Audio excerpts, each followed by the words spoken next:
تخيل إنك عايش في المحطة الفضائية الدولية. بره المحطة درجة الحرارة 120 مئوية، يعني لو طلعت بره من غير بدلة هتسيح في مكانك. جوه المحطة في نظام تحكم في درجة الحرارة.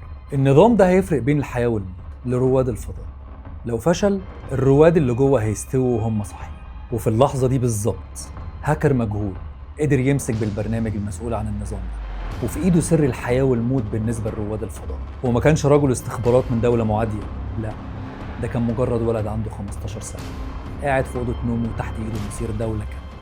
الأسطورة ابتدت سنة 89 في عيلة في جنوب فلوريدا فيها ولد اسمه جوناثان جيمس وعمره 6 سنين. وقت ما كان العيال كلها بتلعب بره، جوناثان كان قاعد ماسك الكمبيوتر بتاع والده، ومش بيقعد يلعب جيمز بس، لا، ده كان عبقري بيحاول يفهم كل حاجة في الجهاز ده، كل حاجة بتتعمل ازاي بالظبط. باباه كان مبرمج، ولما خاف عليه من هوس الكمبيوتر والعزلة عن العالم حط له برنامج حماية على الكمبيوتر عشان كان خايف عليه. بس الولد الصغير ده كان أذكى من البرنامج وقدر يفك الحماية زي السلام عليكم. ولما بقى مراهق بقى بيقرأ كتب لغات البرمجة زي السي شارب واليونكس وماك او اس، وبيتكلم مع ناس مهووسه بالكمبيوتر زيه، وبقى بيقعد يومه كامل يطبق اللي بيقراه. وفي يوم من الايام مسح الويندوز من على الكمبيوتر وسطب مكانه لينكس. خد بالك الكلام ده كان في التسعينات، محدش كان عارف يعني ايه اصلا ويندوز. بس مع الوقت كان في صدمات جامده قوي مع اهله، لدرجه ان هم عاقبوه بانهم ياخدوا الكمبيوتر منه. جوناثان اصر وهرب من البيت وقال لهم مش هرجع الا لما ترجعوا لي الجهاز بتاعي. وقريب قوي مش اهله بس اللي هيكونوا عايزينه يبعد عن الكمبيوتر،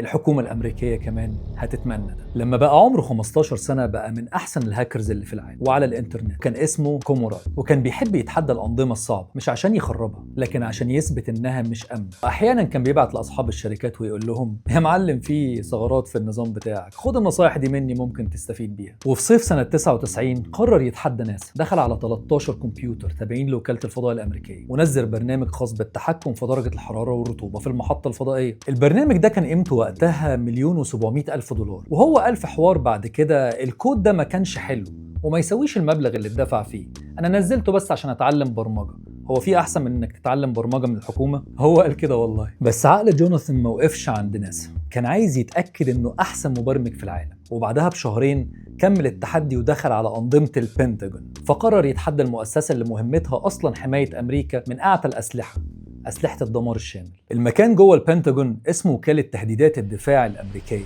العقول اللي هناك بتحلل أي خطر نووي أو كيماوي أو بيولوجي ممكن يوجه لأمريكا. والولد الصغير من غير ما يتحرك من كرسيه دخل على سيرفرات تابعة ليهم، والغريب إن لحد دلوقتي محدش عارف هو دخل إزاي، بس الأسطورة بتقول إنه استغل ثغرة معينة في النظام. المهم أول ما دخل جوه حط حاجة اسمها باك دور، ده معناه إنه عمل إضافة في الكود وبقى معاه مفتاح يخليه يدخل للنظام ده زي ما هو عايز، وبدأ يسمع كل أسرارهم وأخد أكتر من 3300 رسالة داخلية، وسرق 19 اسم مستخدم وكلمة سر، منهم على الأقل 10 كانوا لموظفين بيشتغلوا على أجهزة عسكرية وخطيرة. البلد كلها كانت تحت رحمته، والمعلم قاعد بياكل سندوتشات في أوضته. بعد كل اللي حصل، بعد ناسا والبنتاجون والبيانات المسروقة، جوناثان كان قاعد في اوضته وبيفكر في اللي عمله، وفي باله دي مجرد لعبه، وكان بيقول لنفسه انا ما اذيتش حد، دي مجرد استكشافات، كنت بعمل تحديات وبثبت لنفسي ان اقدر، وبعدين انا ساعات كنت ببعت للناس اقول لهم العيوب الامنيه اللي عندهم عشان يصلحوها. بس في واشنطن في مكاتب الاف بي اي وفريق مكافحه الجرائم الالكترونيه كان ليهم راي تاني خالص. ده مش استكشاف، ده اختراق، ده تهديد للامن القومي. انت سرقت برامج عسكريه وسرقت رسائل سريه، انت مش طفل بيلعب وبيتسلى، انت مجرم الكتروني. الصوره اتبدلت. من وجهه نظره كان بيلعب لعبه كمبيوتر صعبه جدا وقفلها، ومن وجهه نظرهم كان بيهز اركان دوله عظمى، والفرق بين الاتنين هيدفع ثمنه غالي قوي. وفي يوم كده بدري في يناير سنه 2000 وهو عنده تقريبا 16 سنه، امه جت بسرعه تصحيه وتقول له في ضباط على الباب. دخلوا الاف بي اي، قلبوا البيت وخدوا 5 كمبيوترات واخدوا كتبه، من بينهم كتاب ستار تريك بتاعه اللي كان بيحبه جدا. ساعتها اعترف بكل حاجه ووعدهم ما يعملش كده تاني، والضباط اختفت تماما. وبعد 3 شهور لقى ان الحكومه رفعت عليه قضيه، وبقى اصغر واحد في امريكا يتقبض عليه في جرائم الكترونيه. وساعتها حظه كان حلو، لو كان كبير شويه كان ممكن يخش السجن بتاع 10 سنين مثلا على الاقل، لكن لانه كان قاصر حكموا عليه 6 شهور مع اقامه جبريه في البيت، وممنوع يلمس الكمبيوتر. مش بس كده، ده كان لازم يكتب جوابات اعتذار لناسا ووزارة الدفاع اللي هيك عليهم. بس تفتكر سابوه في حاله؟ بعديها بكام شهر اكتشفوا انه بيتعاطى، فحكموا عليه 6 شهور كمان وحطوه في الاحداث. اول مره كانت اقامه جبريه في بيته، لكن المره دي دخل سجن حقيقي. دخل وهو خايف مرعوب، لاول مره في حياته هيقابل مجرمين حقيقيين، مش مجرد خصوم على الشاشه، مش هاكر زيه. وبعد ما خرج من السجن باباه قال جمله غريبه قوي، قال لك السجن غير جوناثان تماما، دخله في سكون غريب، الضوء اللي كان جواه انطفى.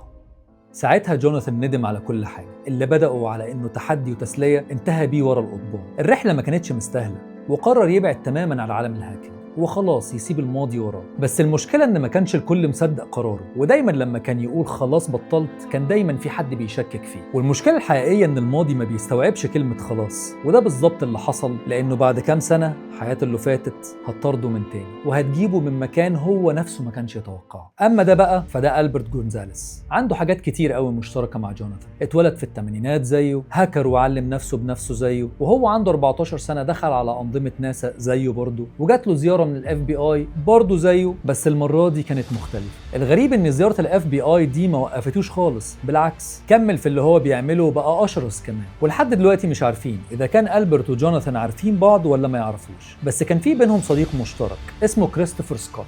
ألبرت كان ليه ألقاب كتير على الإنترنت، لكن أشهرها كان سوب نيزي، اسمه مسلي بس وراه عقل إجرامي كبير. وعلى فكرة الاسم كان متاخد من مسلسل ساينفيلد. وفي أوائل الألفينات وقع على مجموعة اسمها شادو كرو، اللي هي السوق السوداء لبيع بيانات البطاقات المسروقة. ومع إن عيون الحكومة عليه دخل في الشبكة، لكن في 2003 اتحط في الفخ وهو بيسحب فلوس من مكنة ATM ببطاقات مزورة. وعشان يخرج من السجن وقع صفقة، بقى مخبر سري لوزارة الخزانة الأمريكية، وساعتهم يقبضوا على ناس كتير قوي من شبكته. طبعا انت هتفترض ان شغله مع الحكومة هيوقفه، بس ألبرت شاف الموضوع من منظور تاني خالص. المرتب اللي الحكومة كانت بتدفعه له كان قليل قوي، فخد قرار هعمل اللي يغنيني او اموت وانا بحال، get rich or die trying. والقرار ده كان بداية واحدة من اكبر سرقات البطاقات البنكية في تاريخ العالم.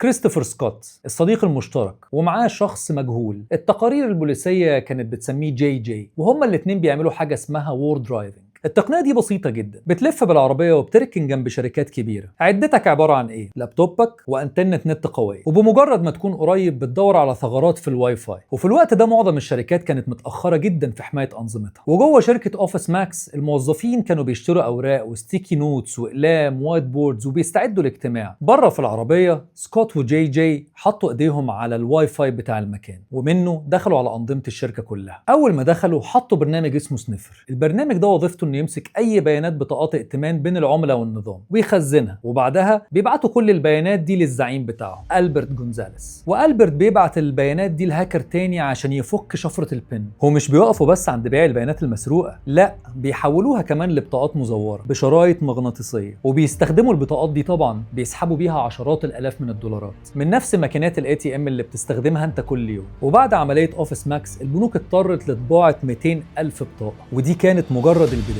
جيز هول، بوستون ماركت، بارنز اند نوبل، فورايفر 21. على مدار 3 سنين مفيش شركة كبيرة عدت من تحت ايديه، بس الضربة القاضية كانت في تيجي اكس، الشركة الام لتيجي ماكس ومارشالز وهوم جودز. 96 مليون عميل اتأثرت بيانات بطاقاتهم الائتمانية بالهاك ده، 180 مليون بطاقة ائتمان مسروقة، خسائر إجمالية ب 400 مليون دولار، أكبر سرقة بطاقات بنكية في تاريخ أمريكا. والتحقيقات كانت جارية، وفجأة السيكريت سيرفيس اكتشفوا الصدمة. المخبر السري بتاعهم ألبرت جونزاليس مش بس متورط، لا ده العقل المدبر ورا كل العمليات دي. في مايو 2008 جوناثان جيمس بقى عنده 24 سنة، ما كملش تعليم ومش شغال، وأمه ماتت من 6 سنين بالسرطان، وقاعد مع أخوه في البيت اللي كبر فيه، بيحاول يعيش حياة عادية بعيد عن الماضي.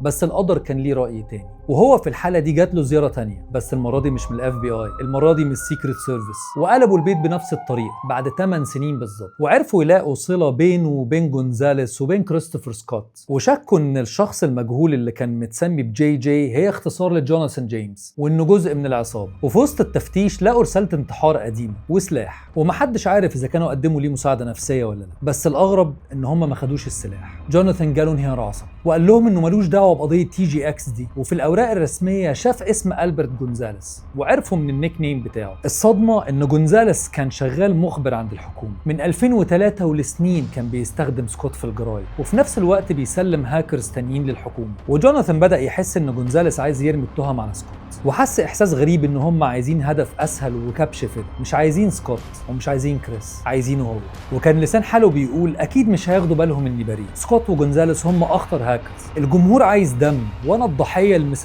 والصورة اكتملت في دماغه إنهم ببساطة عايزين كبش فدا. كانت قناعته إن الحكومة بتلعب لعبة مش ولا بد، وقناعته دي كانت مبنية على حقيقة. فالهاكر سين كان فيه ورقة مشهورة دليل الايجنت ستيل للانقلاب، دليل كتبه هاكر واتقلب لمخبر وراح السجن، وكان عارف النظام دايما مش عارف وبيعمل اي حاجه عشان يكسب. وجوناثان كان قاعد بيفكر في كلام الايجنت ستيل اللي كان بيحذره من النظام ليه لعبه معينه، واللي مش هيتعلم قواعدها دايما هيخسر. والكلام كان واضح، الشرطه ممكن تلعبها صايمه عشان تكسب القضيه. وجوناثان قرا الدليل وعارف ان جونزاليس شغال مع الحكومه، فاتاكد انه رايح للسجن حتى لو كان بريء. المره الاولى في السجن كانت مرعبه، بس هو مش عايز يعيش الرعب ده تاني. وفي 18 مايو 2008 بعد اسبوعين بس من المداهمه، لقوا جثه جوناثان جيمس منتحر، وكتب رساله اخيره سلم فيها على اهله واصحابه، واللي كتبه كالاتي: ما عادش عندي ثقه في نظام العداله، يمكن افعالي دي هتوصل رساله اقوى للناس، انا ما بتحكمش في الموقف، ودي طريقتي الوحيده اني ارجع السيطره، وما تفكروش انها مساله انتصار او هزيمه، والسجن 20 سنه او 10 سنين او حتى 5 سنين علشان جريمه ما ارتكبتهاش دي مش هزيمه، دي موته في السجن، انا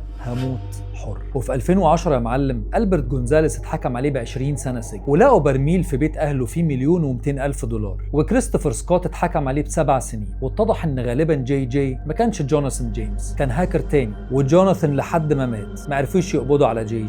جوناثان كان مجرد شاب خايف، كان مجرد مراهق عنده موهبه نادره وفضول كبير لفهم الانظمه، وبعد ما كان بيدخل عليها كان بيقدم نصايح عشان يصلحها، لكن بدل ما يوجهوا الموهبه دي لعمل مفيد اختاروا يعملوا منه عبره ويضيعوا العبقريه النادره دي. الاسطوره انتهت، بس السؤال لسه موجود: هل جوناثان كان مجرم ولا عبقري ملقاش اللي ينصحه؟ وهل النظام كان ظالم فعلا ولا كان بيتعامل مع إرهابي إلكتروني؟ اكتبوا لي في الكومنتات رأيكم، وما تنسوش تعملوا لايك وسبسكرايب لو عجبكم النوع ده من الحلقات، وسلام.